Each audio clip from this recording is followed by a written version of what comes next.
Welcome explorers. Today, dive into the thrilling TTP narration of Hunting with Predators by Banancake, a 25-part fan-made saga from the Nature of Predators series by Spacepaladin15 on r/HFY. Memory transcription subject, Vikri, Venlil volunteer crewman of UNS Cardinal. Date, standardized human time, October 29, 2136, 12 days after the Battle of Earth. For a moment, no one moved. All I could see was a fiery white glow from the creature's eyes as it gazed back at us. Grant rummaged around in his pack and pulled out a flashlight. Something we'd scarcely used since we landed, as we had no way of charging it. A radiant beam from the small device illuminated the whole area, revealing the form of the creature. It was the same young wolf from earlier today. A smaller canid with a gray and white coat and an oddly shy and curious temperament. Realizing it had been spotted, it turned around, ran a few steps, looked back again for a moment, and then trotted into the forest. "Told you she'd follow us," Grant said as he straightened his back, trying to see deeper into the trees. Reese threw the branch back into the fire. "Better hope she isn't holding a grudge." "I think she knows she can't survive alone," Tenga said, sitting back beside me. "So we just ignore her?" Reese asked. "Unless you're looking to make a new friend." Reese scoffed and sat back down next to the fire. "I thought we were stranded, not 20,000 years in the past." Grant laughed. "If they could do it, we can. She seems oddly comfortable being that close to us. She might have been around people before." "Seeing the state those two are in, I'd rather not risk getting bit," Reese said, gesturing to Querek and Tenga. "You got any dogs?" Grant asked. "Yeah. Old border collie named Bella. Sweet old lady." Reese poked at the fire, mixing rising embers with the gently drifting snow. "If you're about to tell me that a wild wolf is the same story, you're getting beat with this stick," he quipped. Grant simply chuckled and raised his hands to his sides. That was a human trait I'd heard a lot about. Apparently, they could pack bond with a variety of wild animals, many of which they bred selectively into an even broader array of unique creatures. Dogs, in particular, seemed to have a special place in the human race. They were known by many as man's best friend. I'd never seen one, and I was unfamiliar with the specifics of the hundreds of breeds that existed, but Bella seemed to hold a special place in Reese's heart. I wondered if this partnership started under similar circumstances all those years ago. Just a bunch of starving pack predators trying to survive and becoming best friends in doing so. In such a hostile environment, it turned out that friendship was the answer rather than more hostility. "We'll pull watches either way. That bear could still be wandering around," Tenga said, standing up. "Reese and I will cover first. You and Grant go on to bed. It's been a long day." After Tenga woke me up, I sat across from Grant, occasionally adding another branch to the fire. The snow had stopped falling around an hour in. We kept a close eye on Querek, who would occasionally writhe around in his sleep. I wasn't sure if he was just in pain or having nightmares. It may have been both. I was glad he didn't know we'd seen the wolf. He would never have fallen asleep. Grant had his rifle laid across his lap. He wiped it down with a small cloth, opening the action and blowing out the powdery snow that had found its way in. "Why do you still have that thing? Doesn't it get heavy?" I asked, leaning closer. Grant scoffed. "You never leave your rifle behind. I've grown to like this one. She treats me right, and I return the favor." He was doing that odd thing that humans always do when they find an object they're particularly fond of. They humanize it, most often as a female. I rarely heard the cardinal referred to as anything other than she or her. They were so social they could apparently even bond with inanimate objects. "How long have you had that one?" I asked. Grant looked down at the hulk of iron and polymer as he continued cleaning. "Since the Gojid invasion." He was silent for a moment. 31, if you must know." "Gojids?" "Yeah." He finished tying a thin line of paracord through the cloth and began maneuvering it down the barrel. "In a day. Not one jam. Not one misfire. No loss of accuracy. He carefully began pulling the cloth through the barrel, wrapping the cord around his thumb, giving it a series of quick tugs before it popped out the other side. He sighed. It seems like I've got a lot more killing to do yet. I stared at him for a moment. I'd started to get good at reading the nuances of human faces. He was being cold, but there was a thoughtfulness behind his eyes. I steadied myself where I sat. You're going right back to the front after this, aren't you? Grant picked up the rifle and angled it at the ground, inspecting the chamber before it snapped shut, and he propped it up against a nearby tree. We all are. I felt a sting run up my spine. I'd been so focused on surviving that it never occurred to me what might happen when this was all over. Did the humans have enough left to put up a good offensive? We lost so many ships. We hadn't seen anything from them since the flashes in the night sky ceased. Their willingness to fight against those odds was inspiring but suicidal. But, what about Earth? You can't just run back into the fight, your forces need time to heal, I pointed out. I don't know what's going to happen. But I'm damn sure I'll be on the first ship I find going to the front. Whether that's days from now or months from now. He seemed to read my expression for a moment. We aren't letting this go, Vic. We may not eat them or raise them as cattle, but those crocodile bastards are going to die, along with anyone who tries to stop us. We'll do it with our bare hands if that's what it takes. We aren't going to live like this. I'm sure they'd agree. He gestured to the opposite side of the fire where Reese and Tenga slept.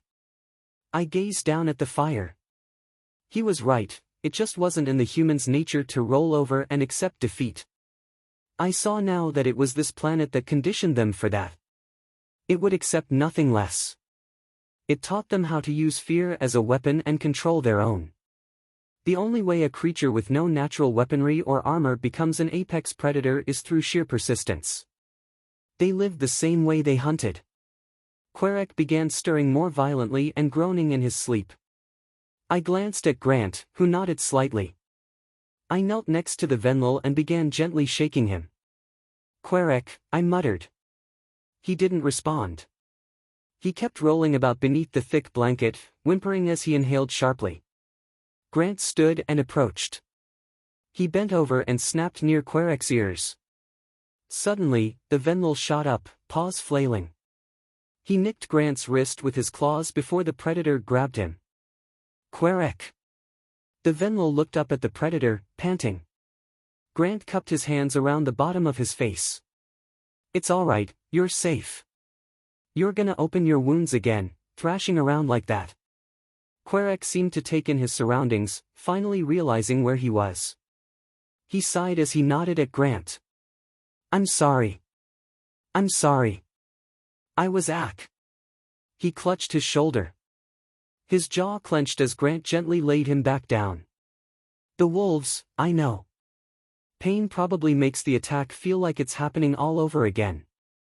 Querek nodded as he rolled onto his side. His grip on his arm tightened as he spoke. Yeah. He took in a breath. It's really fucked up. Grant chuckled as he tossed the blanket back over him. Just stay alive a while longer. I wrapped him tight in the blanket as he lay there, facing away from me toward the fire. He shivered as I sat down next to him. Vickery? Querek whispered. Yeah. I leaned forward, trying to get a better look at his face. I think my paw is going numb. He shivered. Grant and I glanced at each other. The human hung his head and rubbed at the stubble on his chin. I put a paw on Querek's head. Don't worry about it. Get some sleep, tomorrow, we'll make a lot more ground. We'll get you to someone who can fix your arm. He didn't seem to react. His shivering died down slightly as I continued holding his head. Eventually, he dozed off once again. Several minutes of silence persisted as Grant whittled at the shaft of a spear. It should have been me, he said dryly.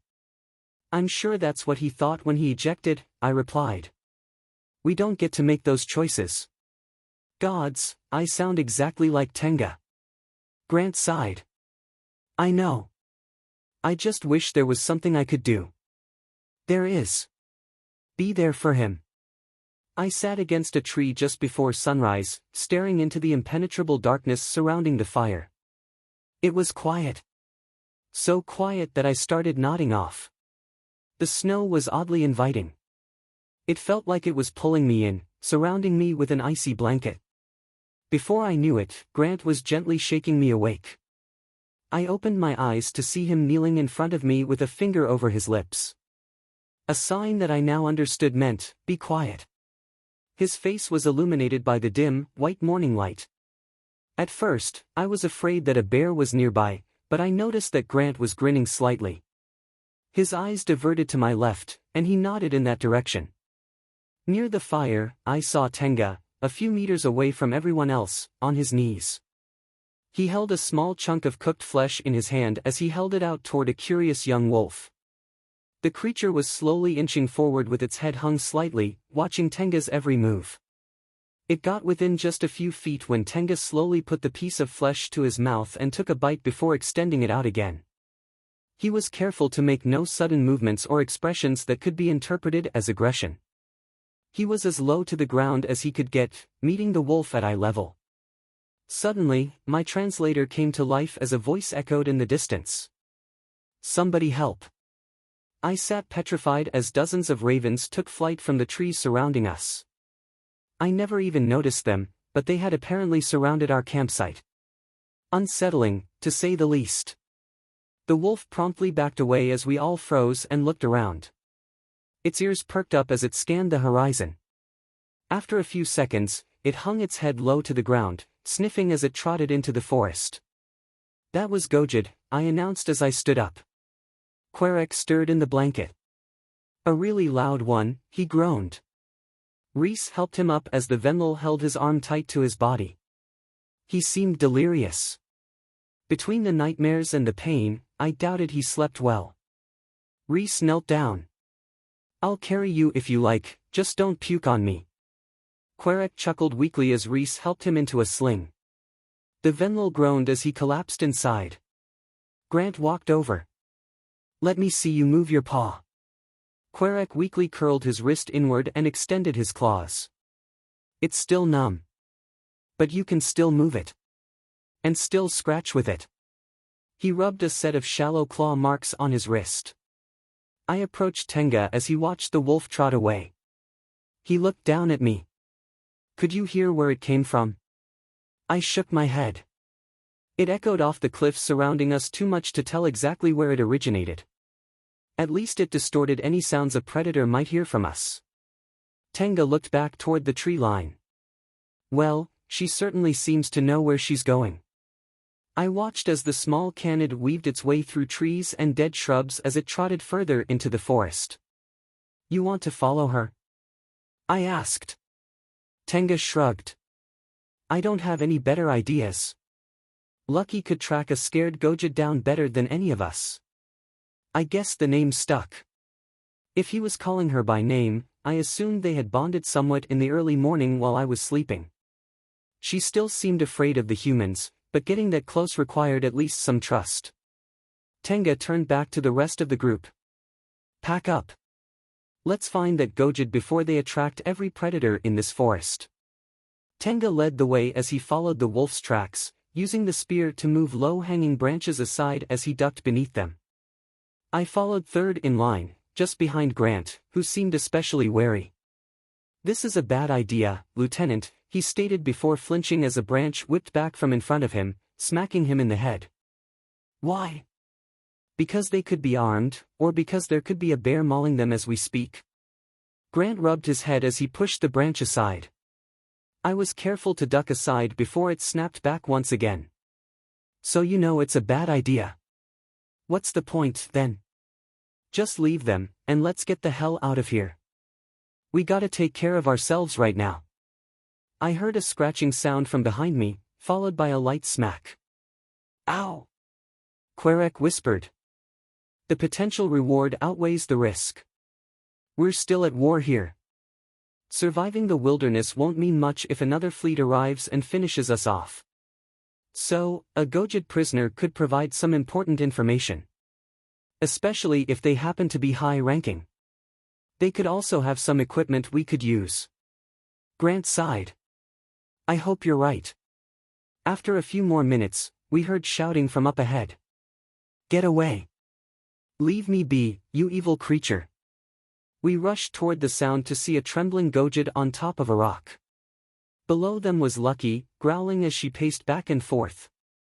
As the humans approached, she timidly trotted away a few meters, still looking back and snarling at the Gojid. Oh, shut up, Reese groaned as he threw a small piece of meat toward the Canid. Immediately, she lost interest in the Gojid, picked up the flesh, and carried it into the forest. From the few details I could make out on the Gojid, they appeared to be female. She had a small bag next to her on the rock, the contents scattered on the ground beneath. As far as I could tell, she didn't have a weapon. Upon seeing the humans, the Gojid curled up into a trembling, spiky ball on top of the boulder. The humans approached. What chased you up there? Tenga asked. Please don't eat me. You need to be quiet, Tenga calmly asserted. There are much scarier predators out there than us. The Gojid yelped and curled even tighter at the sound of the human's growling voice. An herbivore chased me up here. Just go after that, it probably tastes better. The humans collectively shushed the Gojid, putting their hands out in keep it down gestures. To her, it probably sounded like little more than hissing. The Gojid scrambled even higher up the rock. Reese sighed and pulled a bundle of paracord from the side of his pack as he set Querek down next to Grant. I stepped out from the crowd. They aren't here to eat you. They've eaten already. Recognizing a Venlil voice, the Gojid peeked out from beneath her paws. Gods, what did they do to you? Ha, my head tilted. The blood. Querek pointed out. I looked down to see my fur still caked in a layer of blackened blood stains. It was matted in clumps with frosted edges that dripped with melting ice. Oh, I mumbled, inspecting my dirted limbs. I'd forgotten that it had been almost 2 weeks since my last bath. Oh no, this isn't my blood. I'm fine. I brushed some of the pine needles off of my torso. Are they making you kill for them? I sighed while Reese stealthily approached the boulder behind the Gojid while she talked to me. He started putting a wide loop at one end of the paracord. He made a circular motion with one of his fingers and mouthed, "Keep her talking." Yes. Actually. They taught me how to hunt. Like a honey badger. They want to turn the Venlil into predators. Yeah, the Terran military is teaching us how to fight like predators. Grant chuckled. Show her how a honey badger scares off the competition. I tilted my head toward Grant as I looked over at him, sending my ears flopping in that direction. The human nodded his head down and gazed upward at me.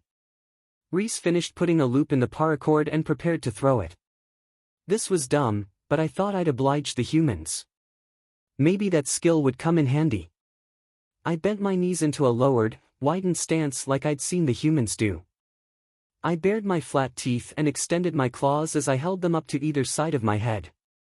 I flattened my ears backward as I tried to create a snarl in my throat that sounded like a wolf. It was a poor recreation, but I committed to it fully, lunging toward the Gojid like I'd seen the humans do so many times. The Gojid yelped and began scrambling further up the rock. A rope flew over her head and tightened around her shoulders. With a swift tug, Reese yanked her off the rock and into a mound of soft snow he'd made at its base. With a quick, fluid motion, Reese tied the paracord around the Gojid's legs before she even had time to react. As she started to utter a scream, Reese looped the rope through her mouth as well, muffling her voice as she writhed against her restraints. Reese carefully avoided the extended spikes as he tied her paws up. Grant and Tenga laughed. I would shit myself if I saw that coming at me, Grant said. I wasn't sure he meant that, but it was a comical thought. A big, scary human running away from a tiny, weak Venlil. I'd get put in isolation if I did that on Venlil Prime, I chuckled. Tenga put a hand on my head. Well, you're on Earth now.